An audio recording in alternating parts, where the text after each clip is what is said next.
Hey guys, most welcome to all of you. आज मैं फिर से आपके सामने आ गया हूँ लेसन नंबर 2 लेकर, live process in living organism part 1।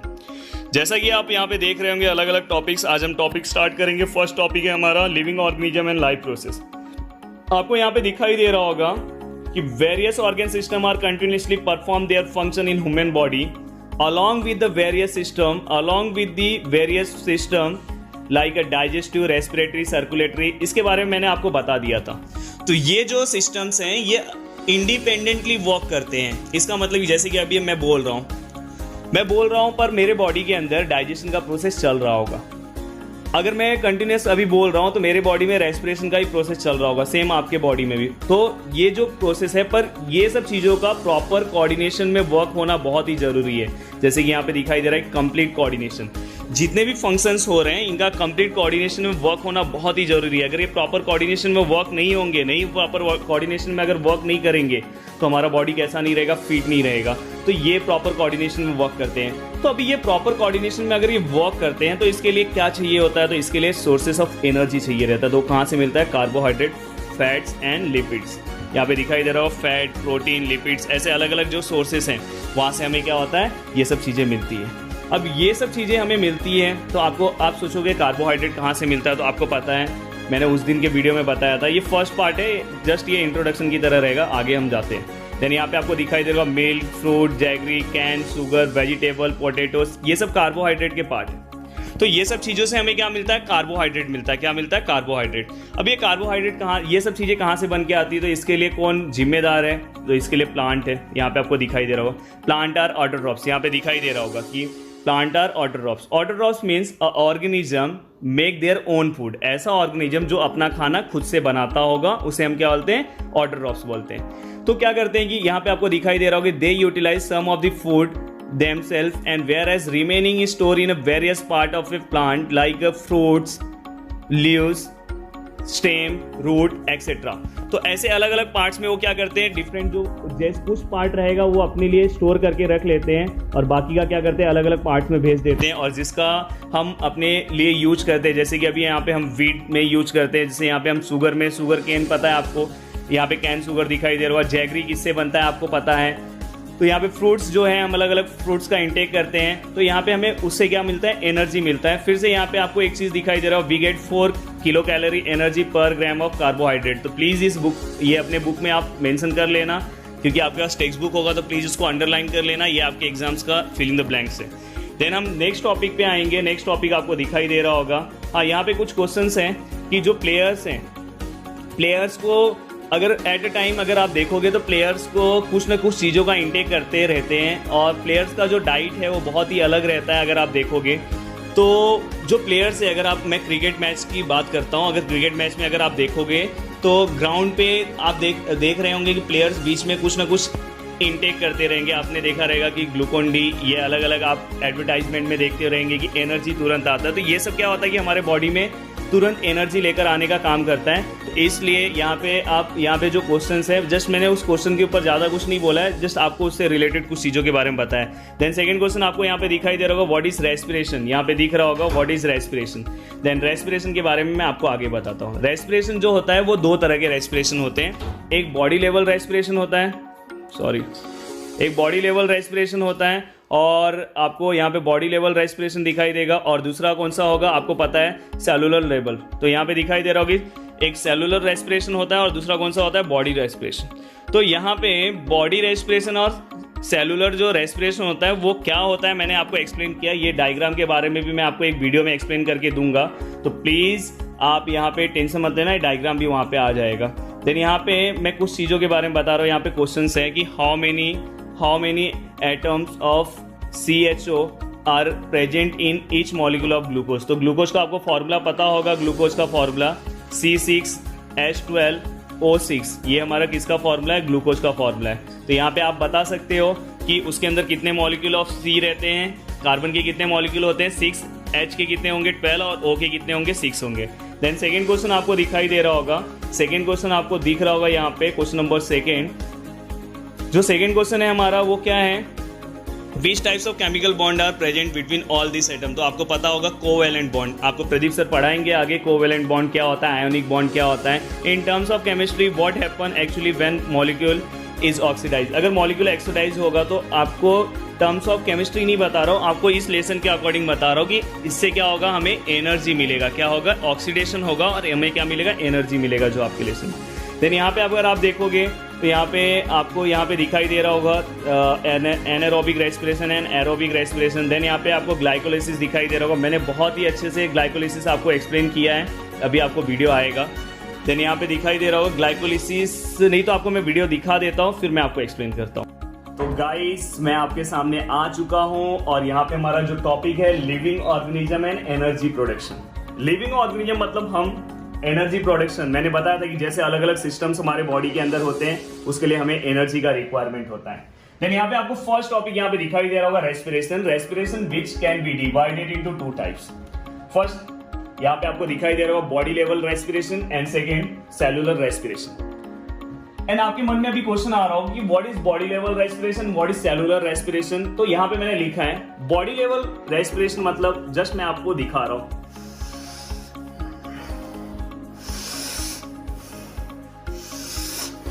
मैंने अपने बॉडी के अंदर ऑक्सीजन लिया। क्या लिया, ऑक्सीजन। अपने बॉडी के अंदर मैंने क्या लिया, ऑक्सीजन लिया, और मैंने बॉडी के बाहर क्या फेंका, क्या यहां से इस पैसेज से क्या गया, बाहर क्या आया, कार्बन डाइऑक्साइड। तो इसी को हम क्या बोलते हैं, बॉडी लेवल रेस्पिरेशन। यहाँ पे लिखा हुआ है oxygen and carbon dioxide are exchange, मतलब ऑक्सीजन एंड कार्बन डाइऑक्साइड का जो एक्सचेंज होगा उसे ही हम क्या बोलेंगे, body level respiration. Then second one is cellular respiration. Cellular respiration क्या होता है, then foodstuff are oxidized either with or without help of oxygen। Oxygen मैंने अच्छे से नहीं लिखा है, जो हम फूड खाते हैं, जैसे कि अगर समझो मैंने एप्पल खाया, एप्पल अगर मैंने खाया तो एप्पल क्या होगा, उसका ऑक्सीडाइज होगा। क्या होगा, ऑक्सीडाइज, ऑक्सीडाइज, ऑक्सीजन, ऑक्सीजन, इसमें ऑक्सीडाइज मतलब क्या होगा, जिसके अंदर क्या, ऑक्सीडेशन। ऑक्सीडेशन मतलब कॉम्बिनेशन ऑफ ऑक्सीजन। तो यहाँ पे क्या लिखा, आइदर विथ और विदाउट हेल्प ऑफ ऑक्सीजन। वो ऑक्सीडाइज हो सकता है या तो ऑक्सीजन के हेल्प से या तो विदाउट हेल्प ऑफ ऑक्सीजन, तो उसी को हम क्या लेंगे, सेलुलर रेस्पिरेशन। तो यहाँ पे आपको ये दोनों टॉपिक समझ में आया होगा। Then cellular respiration which can be divided into two types, aerobic and anaerobic respiration. Aerobic respiration it means oxygen इसके अंदर क्या रहेगा, प्रेजेंस रहेगा, और एनारोबिक रेस्पिरेशन इट मींस इसके अंदर ऑक्सीजन क्या रहेगा, एब्सेंट होगा। देन हम फर्स्ट इसके ऊपर आते हैं, एरोबिक रेस्पिरेशन। बहुत ही इंपॉर्टेंट यहाँ पे क्वेश्चन आता है एग्जाम में कि how glucose oxidise, how glucose oxidise, ऐसा ही क्वेश्चन आता है। तो यहाँ पे मैंने लिखा है कि glucose is oxidise in 3 step. कितने स्टेप में ऑक्सीडाइज होता है, 3 स्टेप में। कितने स्टेप में होता है, 3 स्टेप में। कितने स्टेप में होता है, 3 स्टेप। वो 3 स्टेप कौन से, यहाँ पे मैं आपको बता दे रहा हूँ, वहां पे मैंने लिखा नहीं है। पहला जो स्टेप है वो है ग्लाइकोलिसिस। क्या है, ग्लाइकोलिसिस। क्या है, ग्लाइकोलिसिस। फर्स्ट स्टेप कौन सा है, ग्लाइकोलिसिस। क्या है, ग्लाइकोलिसिस। देन सेकेंड स्टेप क्या है, टीसीए, टीसीए साइकिल। कौन सा साइकिल, टीसीए। क्या, टीसीए। क्या, टीसीए। क्या, टीसीए। इसी को हम क्रैब साइकिल भी बोलते हैं, सिट्रिक एसिड साइकिल भी इसी को बोलते हैं। देन थर्ड वन एटीसी आएगा, electron transfer chain reaction. Electron transfer chain reaction. तो ये तीनों चीज आपको याद रखना है। Glucose is oxidised in 3 step. First one is glycolysis, second one is TCA and third one is ETC. Then यहाँ पे मैंने ग्लाइकोलिसिस फर्स्ट आपको एक्सप्लेन किया है। प्लीज आपके लिए मैंने इसलिए इसको बोर्ड पे लिखा, मैं टेक्स्ट बुक में भी आपको एक्सप्लेन करके बता सकता हूँ, बट मैंने आपके लिए बोर्ड पे लिखा कि आपको अच्छे से समझ में आए, आपको मैं टेक्स्ट बुक भी दिखाऊंगा। Glycolysis, glycolysis which is occur in cytoplasm. Cytoplasm आपको पता है, जैसे मैंने बताया कि आप घर पे, मैं नॉर्मली एक ही एग्जांपल लेता हूँ, घर पे जो अगर हम खीर बनाते हैं तो खीर के अंदर आपको चावल देखोगे, खीर के अंदर अगर आप किशमिश देखोगे, रेजिन्स जो, बाद में उसके अंदर आप काजू, जो भी अलग अलग चीजें अगर आप उसके अंदर डालते हो, और उसके अलावा मैक्सिमम पार्ट क्या रहेगा उसके अंदर, मिल्क का। मैक्सिमम पार्ट किसका रहेगा, मिल्क का। तो मिल्क के अंदर आपको अलग अलग चीजें दिखाई देगी, तो जो मिल्क रहता है उसे हम क्या बोलते हैं, साइटोप्लाज्म। तो वैसे ही हमारा जो सेल होता है, सेल के अंदर माइटोकॉन्ड्रिया रहेगा, न्यूक्लियस रहेगा, पर ये जो बीच के जो पैसेज ये सब बचते हैं, इसी को हम क्या बोलते हैं, साइटोप्लाज्म। तो यहाँ पे जो पहला स्टेप है, आपको आंसर मैं याद कराते जा रहा हूँ, जैसे मैं क्लास में पढ़ाता था वैसे ही पढ़ा रहा हूँ। Glycolysis is occur in cytoplasm. Glycolysis occur in cytoplasm, first point इसका लिखना। Then second point, glucose is oxidise step by step. अब यहाँ पे आएगा कि ग्लाइकोलिसिस का इन जनरल मतलब क्या है, मैं आपको बताऊंगा। Glycolysis means breakdown of glucose. Glycolysis मतलब breakdown of glucose into pyruvic acid. Breakdown of glucose into pyruvic acid is known as glycolysis. Glycolysis मतलब ब्रेकडाउन ऑफ ग्लूकोज। ग्लूकोज क्या होना, ब्रेक हो जाना। किसके अंदर, ब्रेकडाउन ऑफ, या तो ऐसे ही लिख सकते हो, glucose get converted into pyruvic acid, this is known as glycolysis. ये इन शॉर्ट आप डेफिनेशन लिख सकते हो। Then glucose is oxidise. Oxidise मतलब समझ में आ रहा है, ऑक्सीजन क्या हो रहा है इसमें, ऑक्सीजन कंबाइन हो रहा है step by step. Then we get glucose is oxidise step by step, then we get 2 molecule of pyruvic acid, 2 molecule of ATP, 2 molecule of NADH2 and 2 molecule of water. Then यहाँ पे आपको NADH2 बस याद करके रखो, इसका full form मैं आपको आगे याद करवा दूंगा, निकोटीन अमाइड डाइन्यूक्लियोटाइड, पर आप बस इसको NADH2 याद रखो, ना क्या याद रखने, ना DH, NADH यहाँ पे। तो glucose is oxidise step by step, then 2 molecule of pyruvic acid, please याद करते जाओ। ग्लूकोज इज ऑक्सीडाइज, देखो सबसे पहला स्टेप क्या था, glycolysis occur in cytoplasm. Then second step glucose is oxidise step by step, then 2 molecule of pyruvic acid, 2 molecule of ATP, 2 molecule of NADH2 and 2 molecule of water are formed. And further, step number second, this pyruvic acid get converted into acetyl coenzymes A. This pyruvic acid get converted into acetyl coenzymes A. This pyruvic acid get converted into acetyl coenzymes A and release. This pyruvic acid get converted into acetyl coenzymes A. Please याद रखना acetyl coenzymes A, and it also release 2 molecule of NADH2 and CO2। जैसे ही देखो, अभी आपको in short Hindi में बताता हूं। Glycolysis का मतलब क्या होता है, ग्लूकोज जो होता है वो पायरुविक एसिड में कन्वर्ट हो जाता है। ग्लाइकोलिसिस, ग्लूकोज ऑक्सीडाइज होगा, then it get converted into pyruvic acid, 2 molecule of pyruvic acid, 2 molecule of NADH2, 2 molecule of ATP, 2 molecule of water। ये याद हुआ। Then further this pyruvic acid get converted into acetyl coenzymes A। Then this acetyl coenzymes A जैसे ये इसमें convert होगा, उस time पे 2 by product और आएंगे, 2 molecule of NADH2 and CO2। तो हमें लास्ट में क्या मिलता है, ग्लाइकोलिसिस से हमें लास्ट में ये मिलता है, क्या मिलता है हमें लास्ट में, ये क्या मिलता है, एसिटाइल कोएंजाइम से एंड NADH2 एंड CO2। तो आपको ये याद रखना है। बाय प्रोडक्ट फिर से दूसरे स्टेप में यूज होगा, किसके अंदर, TCA में। क्या हमें क्या मिला है, एसिटाइल कोएंजाइम से 2 molecule ऑफ NADH2 और 2 molecule ऑफ CO2। तो यहाँ पे आपको क्लियर हो गया, फिर से मैं रिवाइज कर रहा हूँ। ग्लाइकोलिसिस आपको सब याद कर लेना मेरे साथ।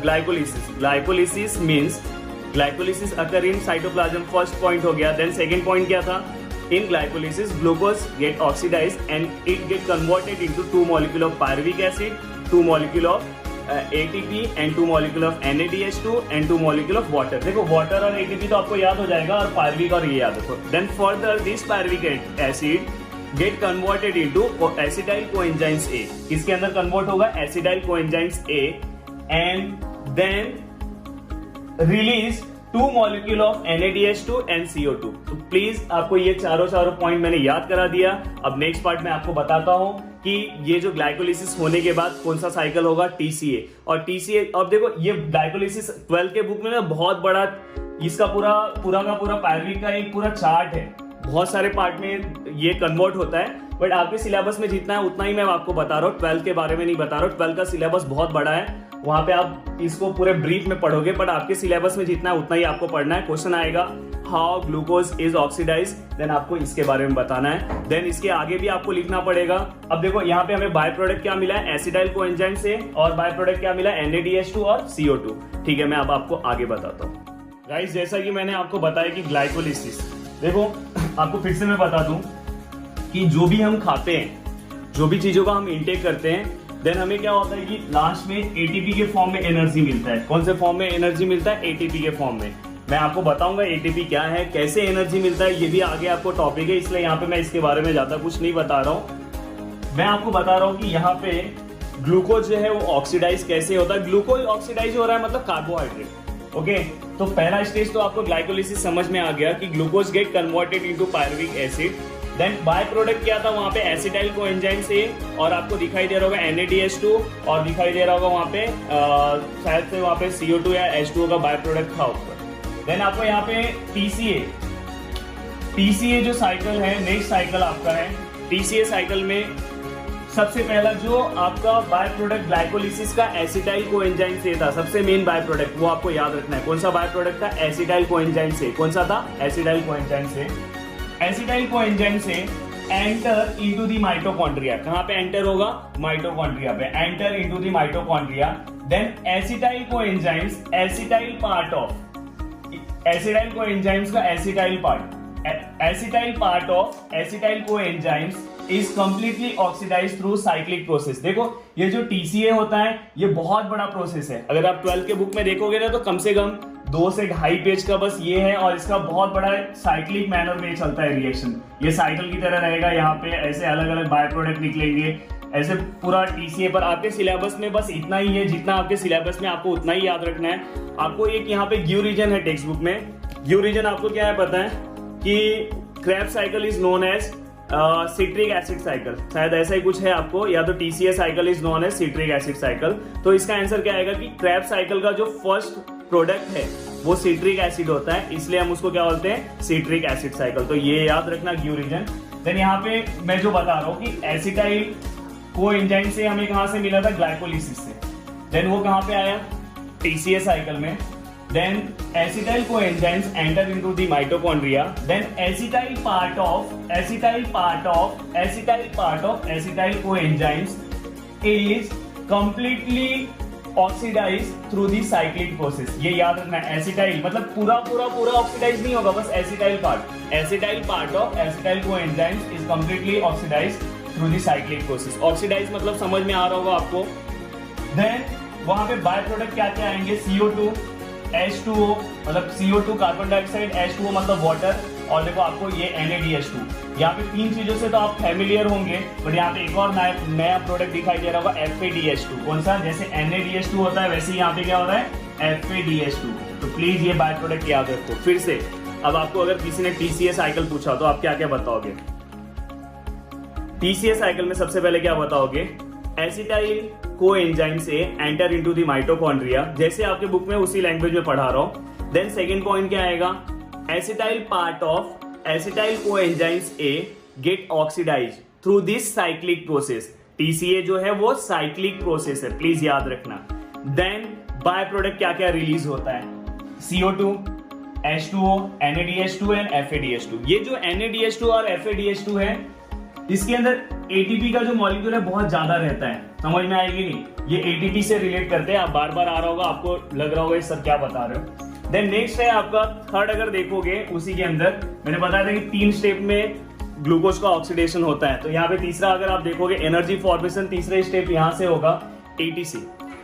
ATC को हम क्या बोलते हैं? Electron transfer chain reaction. मैं इसको शॉर्ट फॉर्म में ETC बोलता हूं, इलेक्ट्रॉन ट्रांसफर चैन रिएक्शन। क्या बोलते हैं? Electron transfer chain reaction.